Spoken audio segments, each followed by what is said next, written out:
one is through SouthStar. The one through Central States is the medical, your prescription plan, your dental and vision, short-term disability, and your basic life insurance. The basic life insurance is provided through Central States is a $25,000 plan, and it's at no cost to you. It's provided by the company. The cost share is, the company pays 90% of your premium for medical, and you pay 10%. That's the, you also get a pension through Central States, and the company contributes 100% of it. That's the Central States portion of the benefits. The SouthStar one, you do get the opportunity to purchase long-term disability, voluntary life for yourself, for your spouse, and your children, and these are at 100% cost to you. It's an excellent benefit. The rates that are offered are extremely, extremely cheap. I suggest that you guys take advantage of it. I will tell you this though, if you have not taken advantage of it, when you were initially eligible to, there's a little bit of extra paperwork that you're going to have to do to be able to enroll into long-term disability and additional life insurance right now. You can also participate in 401k once you've been here 90 days. Now there is not a company match on that because the company is already contributing to your pension. Points to remember. You all should have received an open enrollment packet from Central States. If you have not, please call them because you have to have that back in by December the 14th. But that will only be if you're making changes for 2016. If you're not making any changes at all, you do not have to do anything with that enrollment form. If you are making changes, fill that enrollment form out and bring it to me. You cannot send it straight to Central States because you're going to miss the deadline in it coming back and forth. If you're adding a spouse, I'll need a marriage license, and if you're adding children that you have not had on the plan before, I'll need their birth certificate as well. Please do submit any kind of enrollment forms, always, not just renewal, but any changes that you may make during the year, they need to come through HR. The SouthStar enrollment form, which I have right here, it's a summary of benefits right here that gives you the rates for the long-term disability, for the life insurance. Please pick those up if you want to make changes, if you want to enroll for the first time, and please have those turned in to me by December the 14th. So the deadline for both, for the Central States and SouthStar, is December the 14th.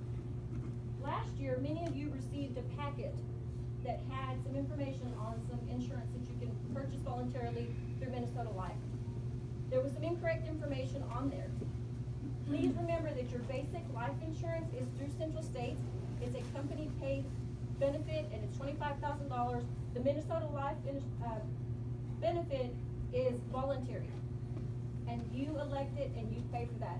There is a nice memo that describes everything in the summary packet that you're welcome to pick up at the end of the presentation. If you pick up the life insurance and long-term disability at this point, you will have to fill out an evidence of insurability form, which means you did not take the insurance out when you were initially able to. You now decided that you want to pick it up.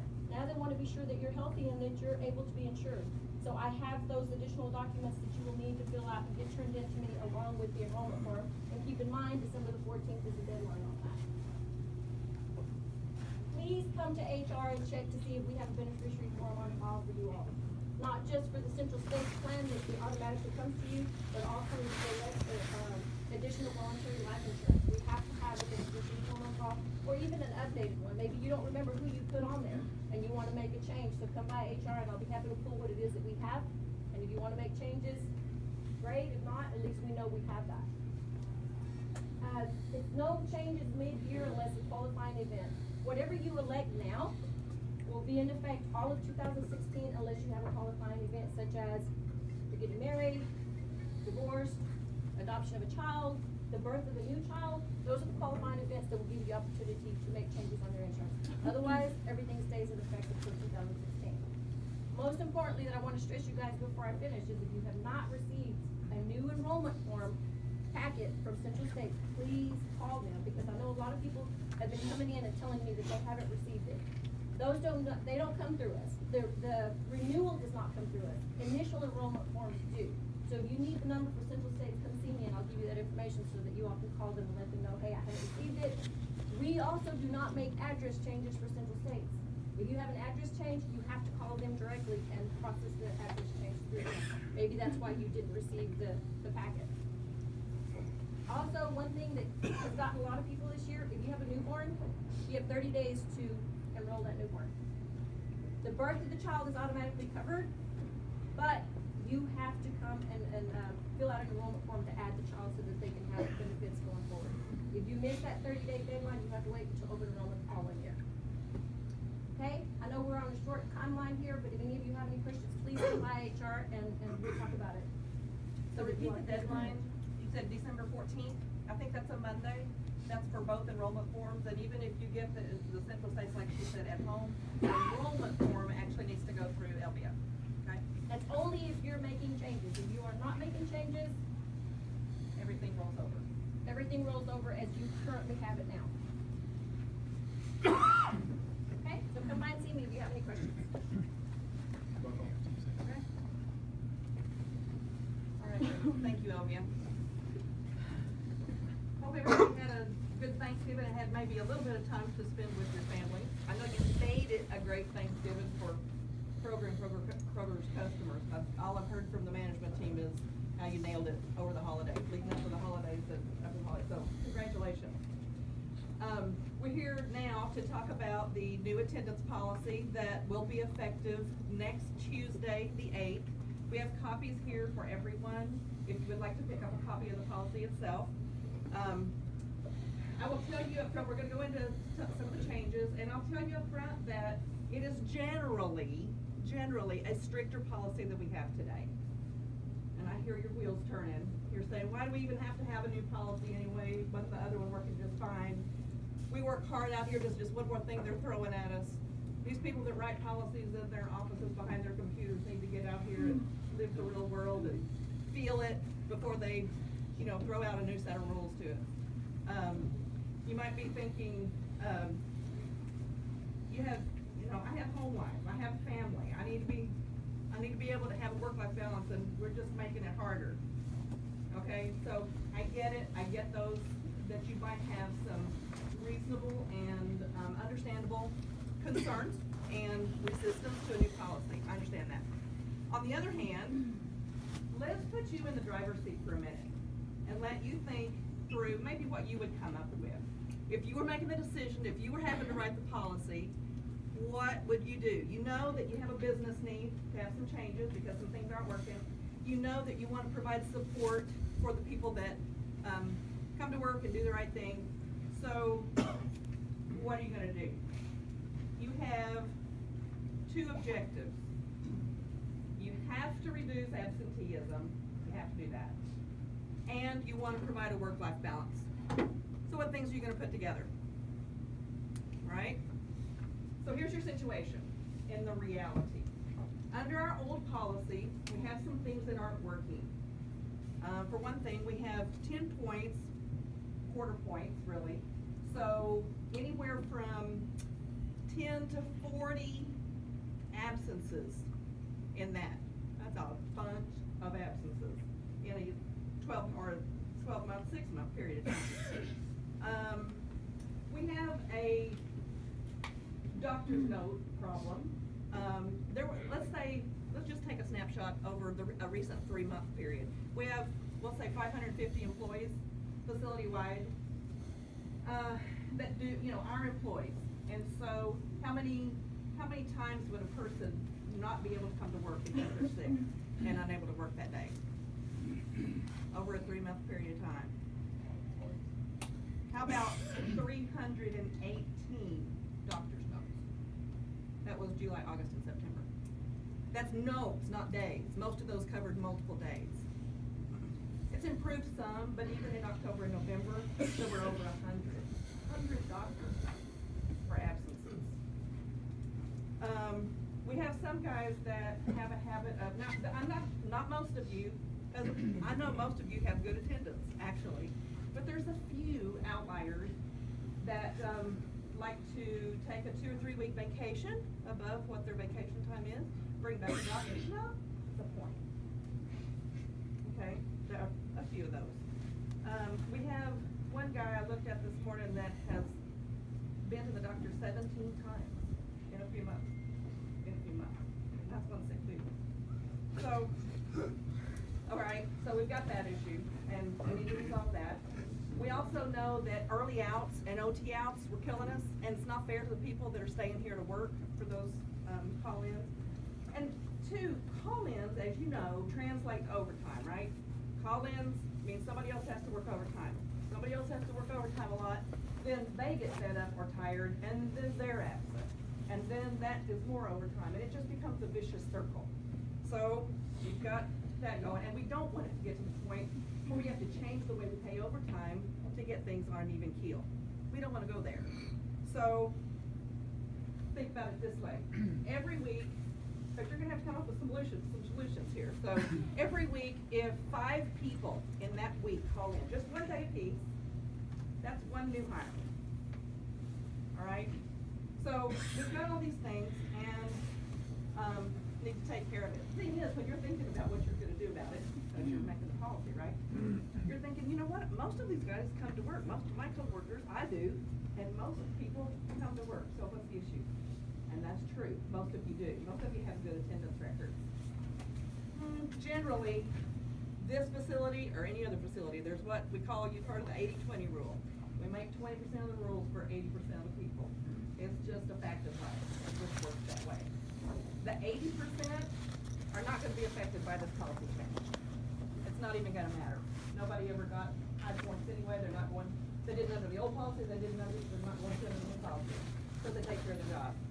And that's most of you out there. So, but it's something that it's a fact of life, the 80-20. So, all right, so you're sitting in the driver's seat. What do you come up with? What's your policy? May not be the one we came up with, but maybe you can kind of see the rationalities a little bit. By the way, the people that put the policy together, there was probably at least 4 managers here in the facility, 2 non-managers. We talked with 4 outside employment and labor experts. We borrowed from another SuperValue, from some other SuperValue facilities that have, similar situations, union and everything. And then lastly, we listened to input from the stewards before we finalized it. So that's kind of how it went. And I can tell you that we put each other in check and we did our best to do the right thing in the right way for the right reason. Let's face it, over the last few months, we've all worked hard. Staffing is up, makes it a little bit better. Attendance is better. And so this policy is just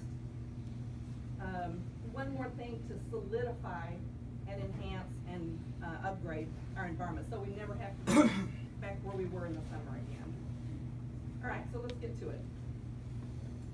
2 things, main things, have not changed. There's still a 3-point scale for part-timers, and part-timers don't go to full-time if they have more than 3 points. So if you're a part-timer in here, take care of it. If you intend to go full-time, take care of your attendance.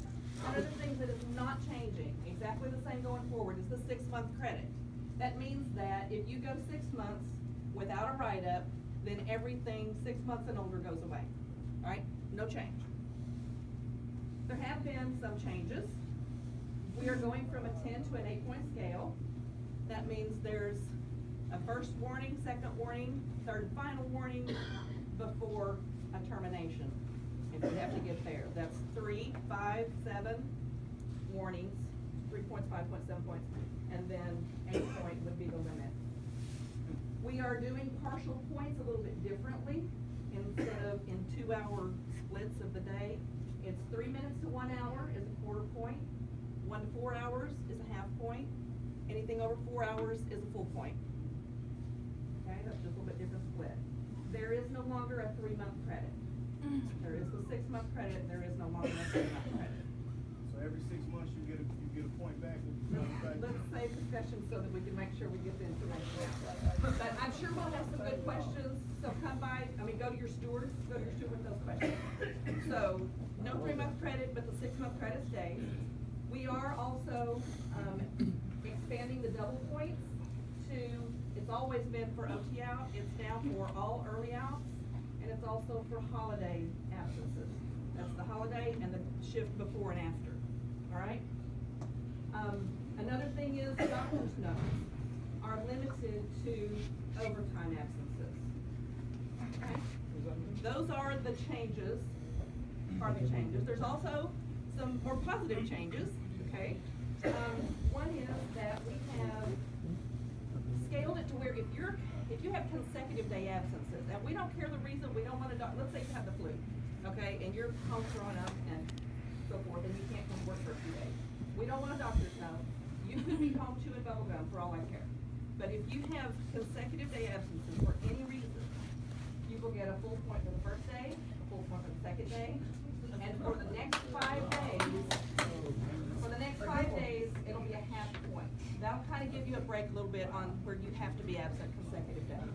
But it'll put us out of the policing business because those are your reasons, and it'll be no questions asked, okay? Another thing is, this is a kind of a big thing that will help alleviate the early outs. It's kind of a balancing on the early outs because we know we're being tough on that. Let's listen, okay? Y'all make sure y'all listen up. Hey, but I thought a meeting was for us to get on the same page, though. A meeting is for us to give you some information. That's what the meeting's Alright? for. We could just hand out a paper, but instead of that, we're giving you some information. So, alright, so let's continue. The other, another big thing in this, like I said, is to help alleviate the half day, or the early outs. It gives you an opportunity to be absent in the afternoon, or the second part of your shift, or the first part of your shift, with a half day vacation. So, you know you're gonna take your daughter to the doctor next Thursday afternoon, you're either gonna have to eat out and get double points, or you're gonna take a whole day off. No, you don't have to do that. You can schedule a half day vacation, get paid for it, you're good, okay? So half day vacations, that's measured from your start time plus 4 hours, or 5 if you're a 10-hour employee, or your end time minus 4 hours, or 5 if you're a 10-hour employee. There's a 30-minute window in the middle for lunch. Lunch is not applicable on a half day, okay? So half day vacation is a pretty big deal. The other thing is next Tuesday, when this is effective, everyone will receive a 3-point credit, okay? Everyone will receive a 3-point credit. We will also be printing new records with that credit as of the 10th. So hear this. Hey, y'all keep down, listen up. The other folks trying to listen here. Now under the old policy, there weren't many exceptions, as you know. Unfortunately, I'm in the unfortunate position of having all exceptions come through me. I don't like to be in that position. I don't like to say no. And I don't want to be judge and jury and policeman on this. The thing is, people come to me all the time. They say, can I have a day off? I need to go to this graduation. It's in West Texas. It's an important event to them. Somebody else comes in and says, my best friend died, and they're not on the bereavement list. I've got to have some time off. I'm not going to miss the funeral. I understand that. But it's not up to me to decide that your issue is more important than your issue. What's important to you is important to you, okay? So we want you to manage your time off in the time that's provided. Time off because of excuse for whatever the, military leave, certain leaves of absences, FMLA, whatever is excused, and your vacation or personal time that's paid, and lastly, your points cushion. And that is what it is. It's a cushion for you to manage those flat tires and those unavoidable things and so you can manage your own time. It puts us out of the decision mode and puts you in the decision mode. You have the choices and you can manage your time, and it puts everybody on a level playing field. The old policy that we had disadvantaged people that wanted to do the right thing and advantaged people that wanted to play games. I don't think we want to be there, because most of you do want to do the right thing. So this kind of puts everybody on a even playing field. My belief is that what you need and what the company needs, what the business needs, are compatible. They're actually mutually supportive. The business needs have to be met, right? But your needs have to be met too, or you won't want to work here. So if it works together. It works together. We think we've done the best we could to put them together so that it works for everybody.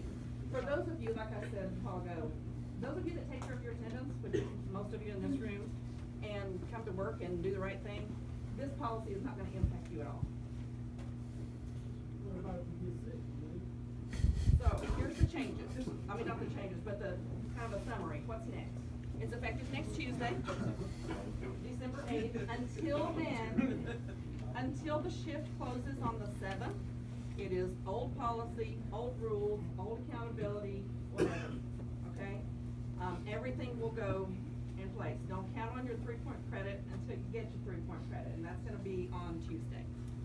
We are doing the, excuse me, the credit effective on Tuesday, and we will print on the 10th, right? So it's effective on the 8th. Half indications, by the way, are available to you on the 8th. You can start requesting that. Effective on the 8th, point credit on the 8th. 2 days later on the 10th, we will have printed copies for anybody that would like to come up and pick up their new refreshed, record. Okay? I have copies here for anybody that wants to pick up a copy and have your own.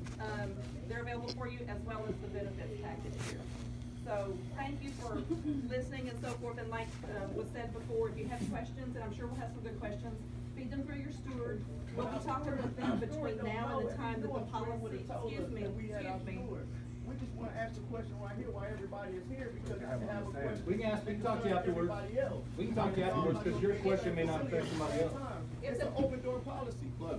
It's an open door policy for everyone. And I'm not shooting you down, let me just say this, okay?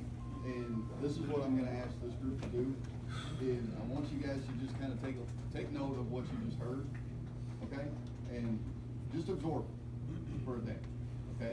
I will answer any questions that you have later on today, tomorrow, all that other stuff, and if I have to answer the same question 100,000 times, the only thing is it may apply to you a little different than it would apply to somebody else. Okay?